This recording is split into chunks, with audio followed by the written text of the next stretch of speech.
এই মুহূর্তে আবেশের বাড়ির সামনে রয়েছেন আমাদের প্রতিনিধি শ্রেয়সী গাঙ্গুলি। ওর সঙ্গে কথা বলবো। শ্রেয়সী, একদিকে আবেশের মা, তাকে বোঝানোর কাজ চালাচ্ছেন পুলিশ অফিসাররা যে এটা আসলে দুর্ঘটনা এবং কেন দুর্ঘটনা, যদিও তিনি মানতে নারাজ। অন্যদিকে আবেশের বাড়ির পরিস্থিতি তোমার থেকে আমি জানতে চাইবো।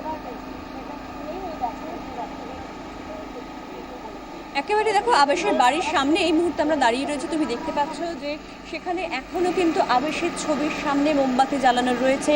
প্রচুর মানুষ, এলাকার মানুষ, যারা হয়তো আবেশকে চেনেন না এমন মানুষও কিন্তু আসছেন, কিন্তু তারা এই মোমবাতি জ্বালাচ্ছেন। এবং এই মুহূর্তে আবেশের যারা পরিবারের সদস্যরা যারা রয়েছেন, আবেশের যারা পরিচিতরা যারা রয়েছেন, তারাও কিন্তু আমার সঙ্গে রয়েছেন। আপনারা এই যে প্রাথমিকভাবে যেটা মনে হচ্ছে যে পুলিশের এটা একটা অ্যাক্সিডেন্টের দিকেই যাচ্ছে, যে সেটাকে আপনারা কিভাবে দেখছেন? আমরা মানছি না। প্রথমত এটা অ্যাক্সিডেন্ট নয়, এটা খুন। আবেশকে খুন করা হয়েছে। প্রথম দিন যখন আবেশ, যেদিন ফার্স্ট ডে, লাস্ট স্যাটারডে যখন আবেশ গেছিলো হসপিটালে, আবেশের বডি নিয়ে আসা হয়েছিল হসপিটালে, আমরা ছিলাম। প্রত্যেকটি বাচ্চা ছিল, বেশ কয়েকটি বাচ্চা ছিল, নাম সেরকম ভালোভাবে তো বলতে পারবো না, অনেকগুলি বাচ্চা ছিল। তারা সবাই বারবার জিজ্ঞেস করাতে বলেছে, কেউ কিচ্ছু দেখেনি, কেউ কিছুই দেখেনি, কেউ ছিল না, কেউ কিচ্ছু দেখেনি। সবাই শুধু দেখেছে আবেশ রক্তাক্ত অবস্থায় পড়ে আছে, ওরা আবেশকে হেল্প করেছে। সিসিটিভি ফুটেজ আজকে দেখা গেছে। সিসিটিভি ফুটেজ কি পেতে এত টাইম লাগে? শনিবার ঘটনা ঘটেছে, রবিবার সিসিটিভি এত তো স্ট্রং। আজকে আমি অ্যাপ্লাই করলে কালকে আমি সব পেয়ে যাবো রেকর্ডস, বা হয়তো 1 ঘন্টায় পেয়ে যাবো। 5 দিন লাগলো সিসিটিভি ফুটেজ। বারবার তো বলা হয়েছে সিসিটিভি ফুটেজই ছিল না, 5টা দিন লাগলো তাদের সিসিটিভি ফুটেজ রিভিল করতে। বিশ্বাসযোগ্য? একটা বাচ্চাও তো, বাচ্চারা বলেছে যে চিৎকার করে বলেছে যে কেউ হেল্প করেনি। ওখানে সব সিকিউরিটি গার্ড, ওখানে ড্রাইভার সবাই ছিল, কেউ হেল্প করেনি। তাহলে কিভাবে? তাহলে আবেশকে নেগলেক্ট করা হয়নি? আবেশকে তো ফেলে রেখে দেওয়া হয়েছিল 40 মিনিট 45 মিনিট, ওকে রক্ত যাতে বয়ে যায়, ছেলেটা যাতে মরে যায়, ওকে ফেলে রেখে দেওয়া হয়েছিল। অমিত চৌধুরী বলেছেন যে অমিত চৌধুরী খবর পেয়েছেন ড্রাইভারের কাছ থেকে। আজকে শুনছি অমিত চৌধুরী খবর পেয়েছে 2টো বাচ্চার কাছ থেকে। কোনটা সত্যি? There is a missing link everywhere there is a missing link. আপনারা যা দেখাচ্ছেন, আপনাদের অন্য ডিফারেন্ট চ্যানেল যা দেখাচ্ছে, সেই দেখার উপরেই ভরসা করে আমরা বলছি একটার সাথে একটার কোনো মিল নেই। কিন্তু পুলিশ তো ধরুন দীর্ঘ প্রায় ধরা যেতে পারে 5 দিন ধরে একটা তদন্ত করলো, তো সেই তদন্তের পরেই কিন্তু পুলিশের এই প্রাথমিক একটা ধারণা হলো। তাহলে পুলিশের উপরে পুলিশের যে তদন্তটাকে, সেটাকে আপনারা কেন মানতে পারছেন না? আমরা মানতে পারছি না কারণ আমরা মেলাতে পারছি না অনেক কিছু। There is lot of discrepancies. হাসপাতালে যখন বাচ্চারা কিছু বলতে পারলো না, হঠাৎ তারা কি করে বলতে পারছে এখন কি হয়েছিল?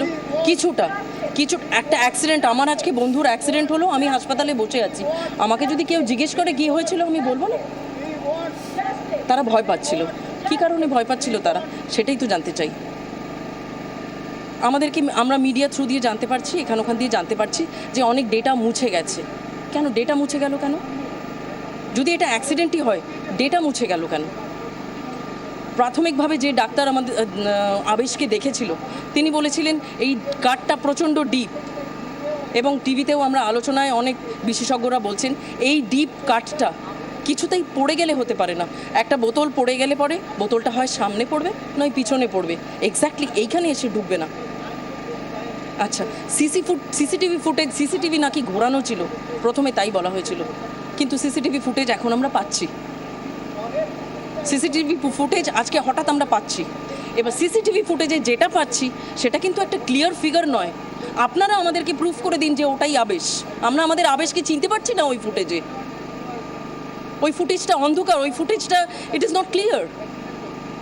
আপনারা প্রুফ করে দিন ওটা আবেশ, আমরা বুঝতে পারছি না ওটা আবেশ। এরকম অনেক প্রশ্ন আছে যেগুলোর উত্তর আমরা খুঁজে পাচ্ছি না। একেবারেই বিস্তর অসঙ্গতি রয়েছে। শ্রেয়সী, আপাতত অনেক ধন্যবাদ। পরিবার একেবারেই পুলিশের এই দুর্ঘটনার তত্ত্ব মানতে নারাজ। বোতল ভাঙা কাঁচ ঢুকে যায় আবেশের অ্যাক্সিলারি আর্টারিতে, তাতেই প্রচুর রক্তপাতে মৃত্যু হয় ওই কিশোরের। কিন্তু হাসপাতালে আবেশের শরীরে কাচের টুকরো মেলেনি, মিলেছে ঘটনাস্থলে। প্রশ্ন, কাচের টুকরো বের করলো কে?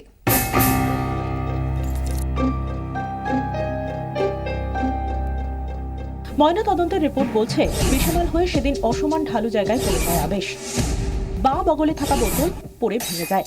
বোতলের ভাঙার টুকরো অ্যাক্সিলারি আর্টারি ভেদ করে গভীরভাবে ঢুকে যায় আবেশের শরীরে। রহস্যের শুরু ঠিক এই জায়গাটাতেই। হাসপাতালের চিকিৎসকরা আবেশের বগলের ক্ষতে কাঁচের টুকরো পাননি। বোতলের কাঁচ অ্যাক্সিলারি আর্টারি ভেদ করে ঢুকে থাকলে তা সেখানেই আটকে থাকার কথা, কিন্তু আবেশের ক্ষেত্রে তা ছিল না। রক্তমাখা কাঁচের ওই টুকরো উল্টে পড়েছিল ঘটনাস্থলেই। নিজে থেকে কাঁচের টুকরো ক্ষতস্থান থেকে বেরিয়ে আসাও কার্যত অসম্ভব। পুলিশের দাবি, সেদিন আবেশের ক্ষতস্থান থেকে কাঁচের টুকরো বের করা হয়েছিল।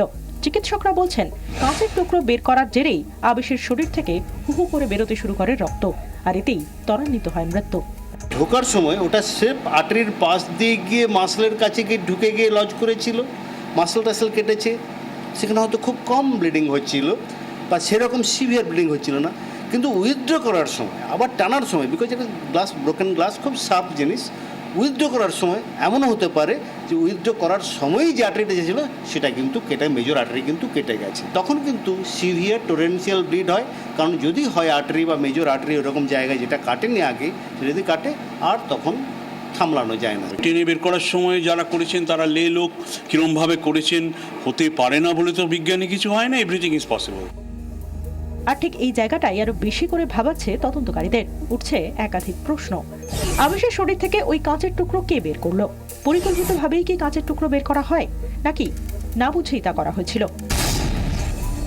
সানি পার্কের আনাচ কানাচে এখনো ছড়িয়ে এমন অজস্র মিসিং লিংক। ব্যুরো রিপোর্ট, 24 ঘন্টা।